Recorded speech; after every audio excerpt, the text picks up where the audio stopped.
Hello everyone, I'm Grandmaster Priyadharshan Kannappan and welcome to Gyaan YouTube channel, and you're watching the series Checkmates in Chess. And in today's episode, we're going to be talking about different checkmates that happen on the even square of the chessboard. In the previous episodes, we have covered A1, B1, C1 and D1 squares. So now we move on to the excellent even square episode. So the position that we have on the board is black to play, and the player playing the black pieces is the legendary Grandmaster Vasilin Topalov, and white is around a 2400 FIDE rated player. And here, if you do look, black is actually behind in material because black is down by an exchange. But there is some good ideas for black in this particular position. So you might be thinking, the topic is about checking on e1, so most likely the square would be queen e1.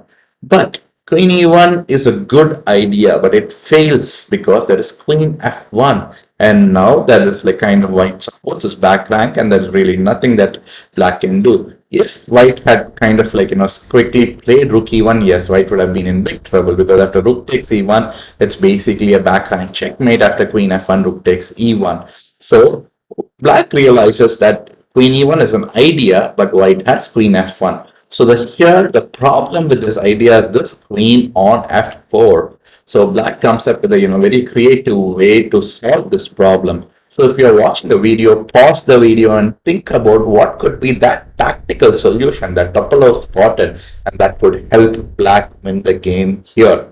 And here, Topalov spotted this wonderful move, bishop h6. So the point of it being, if queen f1, you just simply pick up the rook on c1, and black has an extra pawn in this queen and rook endgame, and that should be more than enough to win, in my opinion.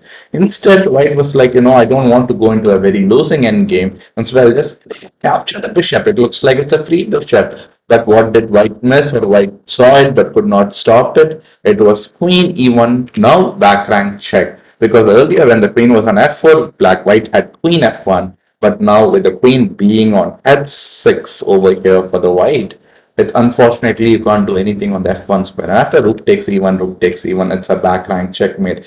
And it's a good example that having more material doesn't mean you're winning. In this position, if you look at it, white has an extra queen, but who checkmated in the game? It's the black pieces. So it is about the quality of the pieces and how or who first gets to deliver the checkmate on the opponent king. So let's move on to the next example over here.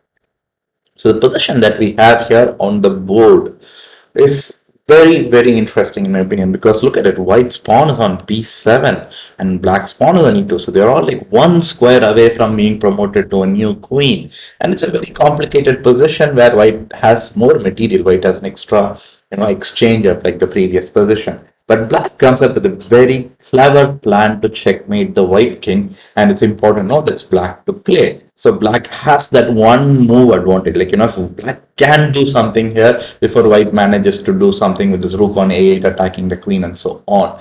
And here, as it's black to play, black comes up with this nice little idea, e1 rooks check.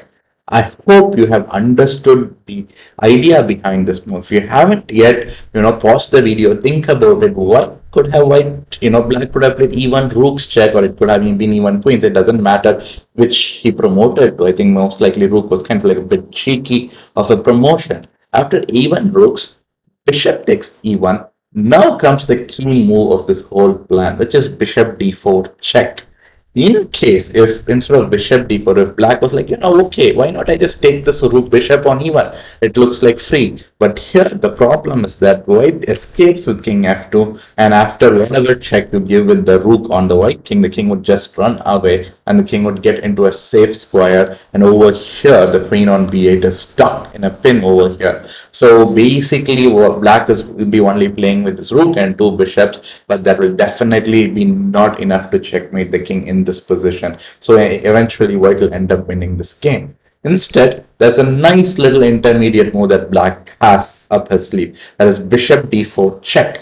And the point of it being, if you go king h1, it's just rook takes e1, and again you see a back rank mate. And white was like, why don't they just block the check with bishop f2? And here comes the killer checkmate move, and I'm pretty sure you all spotted it by now. It was rook e1. And now the bishop cannot capture the rook because the bishop is being pinned. And here the white king cannot go anywhere. So it's basically a checkmate. Fantastic. So let's move on to the next example that I have here. The position that we have on the board is white to play. So let me flip the board and I'll give you, a few seconds to understand the complexity and what you would play if you had this position with white. More or less all the positions that we discuss in this series of, like checkmates and chess, I would highly recommend you to first attempt to find the answer. And once you find it, then you can play along with the video and check if your answer is right or not. So here, the black king is really in a very, very, like tricky situation, I would say, because the king does not have any escape square as of now, and the white can give some, checks and attack on the black king most likely will get checkmated. So here, white comes up with a nice plan, which is that you need to bring all your pieces into the attack if you want to attack the opponent's king. So here, white brings back his knight on b4 into the attack by going knight d3. And here, black is like, black doesn't have much of an option. Black could play rook f5 if he wants to, but black goes rook b8. And I hope you all have spotted the idea of knight b3 and how white can checkmate the black king in this position. And if your idea is to go knight e1 with not a check but a checkmate, fantastic, because here the king unfortunately cannot go to any of these squares because all these squares are controlled by the white pieces and it's basically a checkmate. So let's move on to the next example that I have. So this is the final example that I have in this particular topic. And here we'll again switch it back to black to play, and looks like a pretty comfortable winning position for black. Black has an extra exchange and really nothing to worry. But black really comes up with a very genius plan. So I would highly recommend you to pause the video, figure out what would be the genius plan. I mean, you could win in 100 ways from here because you have the extra material as the black. But try to be creative, try to create kind of like a magic on the chessboard. And there's one such solution here, and that starts with rook d1 check. So it looks like, there's a backhand problem, white king's under check. But it's like, I don't have to worry. I'll block the check with my knight. And here comes very amazing move by black. And that is like queen to f3.